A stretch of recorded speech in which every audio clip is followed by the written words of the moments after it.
Man, I love Kirby games. I would love to play a game in 3D. I mean, all of his games in 2D are fun, but I need a little variety here. We do have 3D though. In Kirby 64, the camera moves a little bit in 3D, and in some of the games, he's actually a 3D model. Isn't that good enough? No, I mean like a game where you can actually move in 3D. You can on the level select screen for Kirby Star Allies. No, like the gameplay needs to be 3D. But 2D works so well. I mean, I'll think about it. Is that good enough for you? Well, what if I were to give you about $300 million? Already done. Kirby games are some of the most fun, cheery, and easily enjoyable games created by Nintendo. They found a formula that worked and stuck with it for the better part of 30 years. And what's not to like? It's a pink puffball with an adorable voice that I just want to hug and squeeze like a stress ball. Am I a murderer? Kirby got his start back on the Game Boy in 1992. It was incredibly simple and easy to understand with only 5 levels, but the gameplay was good old Kirby. Play this game and then Star Allies and you'll realize the gameplay is literally the same. It was a perfect debut for this guy, except for when North America whitewashed him. Kirby then continued to produce game after game over the years, following the same gameplay style. Kirby sucks up enemies to gain their powers and moves from left to right to complete the levels. Also, don't forget about him fighting literal gods trying to destroy the world. It always makes me laugh that Kirby has some of the most demonic looking final bosses in every game when he just looks like the Pillsbury Doughboy with some pink food coloring. The gameplay, level design, music, and charm made Kirby one of Nintendo's main franchises that everybody knows. Sure, it's not on Mario's level, but it didn't have a 20-year-long hiatus like F-Zero, so it gets points for that. It even got to the popularity level to get some of its own spin-off titles. Most of the early spin-off titles played on the idea that Kirby was essentially a ball and created games where they could show that off. Pinball Land, Dream Course, Tilt and Tumble are all so simple yet so fun because they have that adorable Kirby charm. Plus, they gave us Kirby Air Ride, aka Evan's favorite Mario Kart. Even though Kirby's spin-off titles changed things up for the series, all of their main titles remained very similar. Kirby's Dream Land, Kirby's Adventure, Dreamland 2, Superstar, Dreamland 3, Nightmare in Dreamland, Return to Dreamland, Dream Collection. Why won't you just fucking wake up? Every game was extremely similar with maybe 1 or 2 new additions to make the game not exactly the same as the others. But you know what they say, if it ain't broke, don't fix it. Maybe they finally told the Paper Mario developers that no one has ever complained about the Kirby games being so similar because it's a perfect formula that never fails. At least, that's what it felt like for most of my life until 2018 with the release of Kirby Star Allies. Something about this game made everyone, myself included, realize this game is exactly like the last, which is exactly like the last, which is exactly like the last. I could go on for 10 more games. Kirby needed something to finally shake up their games and excite people again. They needed to hit the big panic button for emergencies only.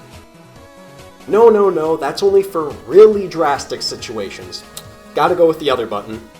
Kirby had attempted to create a 3D platformer all the way back on the GameCube when they first started developing for Return to Dreamland. They weren't quite able to make it work to the standards they were looking for, and there's not any footage of the true 3D platformer they were working on. There's footage of a game called Kirby Adventure that was sort of a cross between Return to Dreamland and Star Allies, but it wasn't really 3D and more similar to Kirby 64's camera turning to make it look like 3D. This is the closest thing I can find to the open world 3D GameCube game, and you probably just missed it while I was talking. 3D took a backseat as they couldn't quite figure out how to make it work for Kirby. That was until something revolutionary happened. Breath of the Wild made everyone shit their pants. Breath of the Wild made everyone realize how amazing open world games are, and every gaming series jumped on the bandwagon, including Kirby with his second entry on the Nintendo Switch. Today, we're taking a look at Kirby and the Forgotten Land. HAL Laboratory started teasing a new Kirby game back in 2020 that would be taking the franchise in a new direction. They tried their best to make the game still appealing and easy to understand for newcomers with the switch to 3D, as it was a brand new idea for the Kirby series. Early tests even thought the game was too easy because you could just walk in any direction and avoid attacks. But HAL refused to change anything in order to not torment players. That's 1 point for Kirby, 70,000 for Elden Ring. The game was officially revealed in a Nintendo Direct on September 23rd, 2021, but not before being leaked online 6 hours earlier. Why do all the good and big surprises always have to be leaked beforehand? It ruins all the surprise. There was one more trailer revealed at the beginning of 2022, and then the game officially released on March 25th, 2022. The game starts off with Kirby relaxing on Planet Popstar before a dark storm appears and sucks everything up, including Kirby. Basically, the exact same beginning as every Kirby game over the past 15 years. The storm takes Kirby to a new world called the New World. Great name right there. So unique. You wake up on a beach and then the magic happens. When you get the control of Kirby, it's beautiful enough to make a grown man cry. This just feels perfect. There are so many 3D Nintendo games that control extremely well, but I don't know, something about controlling Kirby in this game feels different. Maybe it's because of it being the first 3D Kirby game, but I just fell in love with the movement and controls instantly. It feels so similar to prior Kirby controls, yet very different at the same time. It feels just like Mario Odyssey in movement, but the different jumping and floating makes it not exactly the same. This feels exactly like any old Kirby game just transitioned into 3D. I don't know what they thought was so difficult about this. We need you to create a new Kirby game with new controls. Okay, that's easy enough. But you need to make it 3D. What the fuck is that? The only part about moving around that I'm not the biggest fan of is how you slow down so much when floating. I get that floating would be slower realistically compared to sprinting on foot, but since when has Kirby given a damn about realism? This is the same series that has a pink blob, fat penguin, and an emo blob with a sword fighting gods together, yet making him float faster is where we draw the line. Overall, the movement is exactly what you'd expect from a 3D Kirby game. It's floaty, smooth, and not too fast since Kirby never moves too quickly in his games.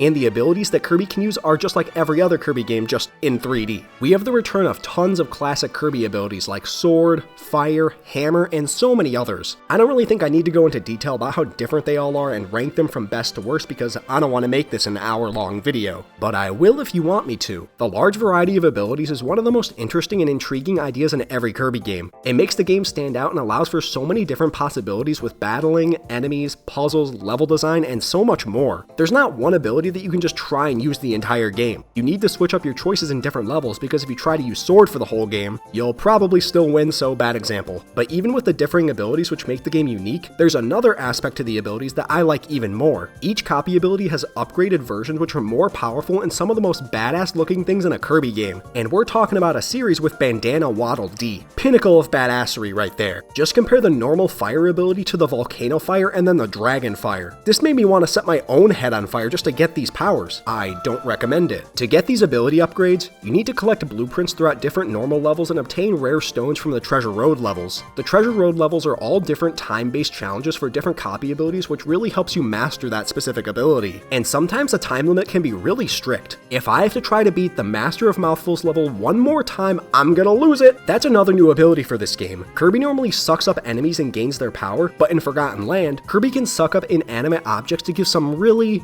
I want to say unique, but honestly it's just weird and funny looking powers. Kirby can blow up like a water balloon, turn into a car, become a light bulb, and even make me horny. Horny police, you're under arrest. But I was talking about the vending machine! These honestly are my favorite abilities in the whole game. Not because they're better than the classic copy abilities, just because they're weird as fuck and we all know I love weird stuff in games. These generally make for more interesting puzzles than the copy abilities since you have to find the item that you need to swallow and then use it in the correct way. I'll be the first to admit, I didn't think I would use a random metal circle as a boat booster, but I'd be lying if I didn't love the randomness of it. No other game can represent me in the morning as well as Kirby going into the scissor lift mode, and I'll never take that for granted. The levels overall in this game are definitely some of my favorites across the Kirby franchise. I do think I'm a bit biased since I definitely prefer 3D games over 2D, but even so, I've seen loads of people rave about this game's level and world design. Kirby games always start off bright and green with happy areas and then slowly diverge into the depths of hell. Forgotten Land is no different, but it is kinda neat how you start in a dark forest before walking out into a brand new world which is still bright and green but feels different with buildings being run down and uninhabited. This is exactly what a first world or level in any video game should be. It's easy enough to give you a chance to understand the controls and introduces most of the game's gimmick without them feeling forced into you. Plus, it gives you a sense of wonder since it has that abandoned feel so you don't know what to expect. Unless you've played a Kirby game before, then you know to expect adorable little animals that you have to murder. This series is fucked up. The game has such a wide variety of levels that obviously all take inspiration from what type of terrain or weather that specific world has, but each level in the worlds feel pretty different from each other, and that really helps tell a story. Like in the desert, you start by running around the outskirts and wasteland, then make it to an oasis, then enter into a mall near the oasis, before leaving and entering a cave where the boss of the world is. And I know what you're thinking, how the fuck is there a mall in the middle of the desert? But just don't ask questions about realism in a video game and then you'll have a much better time. At the end of each world, there is a boss level which are some of the coolest boss in any Kirby game, but also some of the most random. We got a giant gorilla, amazing choice for a city that's now essentially become a jungle. We got Wispy Wood's long lost cousin, Tropical Woods. Can't have a Kirby game without him. Then we get a tiger with Wolverine claws that was designed a little too sexual. Guess they know Nintendo's demographics. King Dedede shows up and that shouldn't shock anyone. Has there ever been a game without him?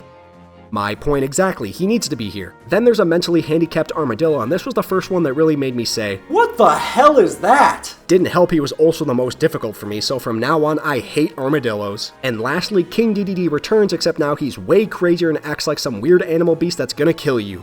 He's a fucking penguin. But then after defeating every world, you get access to the final area of the game, Lab Discoverer. Couldn't come up with a more unique name for a lab that discovers things? Isn't that literally every lab ever? The leader of all the beasts is Leongar, and he is one of my favorite bosses in the game. I love his eerie and powerful presence, and all of his attacks are so much stronger and fun to battle against than the previous bosses. I don't know why, but for some reason, if you just take a regular animal and make them larger, I instantly love the boss. Unless you make a giant spider, then I'd probably run like a pansy. Once you defeat Leongar, you would maybe think you've beaten the game, but come on, this is a Kirby game. You know there's a batshit crazy godlike final boss coming out of nowhere. And right on cue, the creepy brain that looks like it came out of Metroid absorbs Leongar and all the cute adorable animals. I will say again, this series is fucked up. This turns into an escape sequence running away from Fecto Forgo in a small hallway. Unfortunately, this fight is extremely easy since it's not too fast and his attacks are super easy to dodge, but it looks awesome, so that's what counts, right? Once you defeat it, it absorbs Elfilin and turns into the real final boss, Fecto Elfilis. Now this is what I call a final boss. Crazy attacks that hit all over the place as the godlike boss whoops your ass over and over. This will give you almost as much trouble as an Elden Ring boss.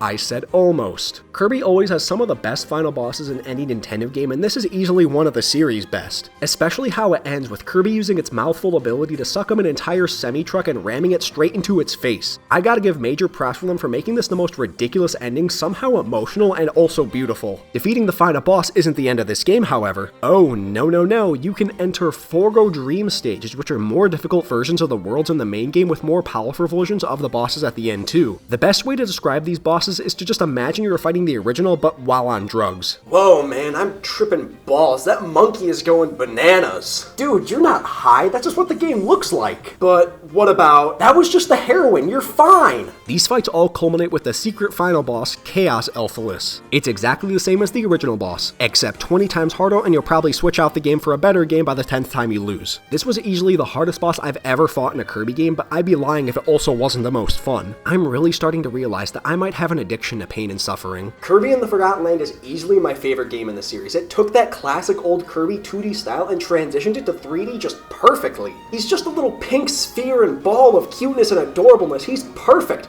Much better than Blue Balls, that's for sure. This is the perfect Kirby game in my eyes. It has everything you could want from a Kirby game, from incredible level design, crisp controls, strong and difficult enemies, amazing music, and most importantly, a shitload of pointless side modes to play. The game has a Coliseum mode where you can fight battles against different enemies and bosses from throughout the game. These are always the perfect side modes to have in a Kirby game. It lets you compete against yourself and see how quickly you can battle enemies, and even allows you to have some unique battles. This is the only area in the game where you get to fight Meta Knight, and I love how it forces you to have a sword duel with him. I wouldn't want to get my ass kicked any other way. But then, we have the two modes that I consider to be the greatest things Kirby has ever done. Fishing and serving in a cafe. I could spend hours upon hours fishing in a video game. I think I got my love for it back in Ocarina of Time, and Kirby's is perfect. I love his little fishing hat, and watching Kirby hold a fish that's 30 times the size above his head is just hilarious. And then for the cafe, it's just as hectic as working a real retail job, yet I find it more fun than real life. Maybe if I go work for Waddle Dees in real life, then I'd enjoy it more. Kirby doesn't seem to enjoy it as much though. He can go through giant fights against literal gods with straight faces, smiles, and determined looks, but the second he struggles with serving people food, he gets depressed. I've never related to Kirby more than right now. We also got multiplayer in the game, and although it's not 4-player like a couple of the other previous entries, having 2 players is more than enough in my opinion. I've always been under the view that 4-player multiplayer only really works with split screen or in a 2D game. I've never had much success with 3D games having 4 players on screen at once. It just gets too hectic or spreads the screen out too far if someone runs away. Even in a game like Super Mario 3D World, 4 players can be a bit too much. 2 players though keeps it perfect in my eyes and allows you to play with a friend to have that multiplayer feel, but it doesn't harm the gameplay in any way. It's a perfect happy medium, which is exactly what Kirby is. Happy and medium rare, aka pink in the middle. If you've never played a Kirby game, or even if you have, this is the game that you should check out. You will not regret it. Wow, if this is what $300 million got me, what would happen if I gave you even more? Now, how much are we talking here? What about $1 billion? If you can do that, I will give you Kirby Air Ride 2. Oh geez, how do I make $1 billion quickly? Haha, way ahead of ya.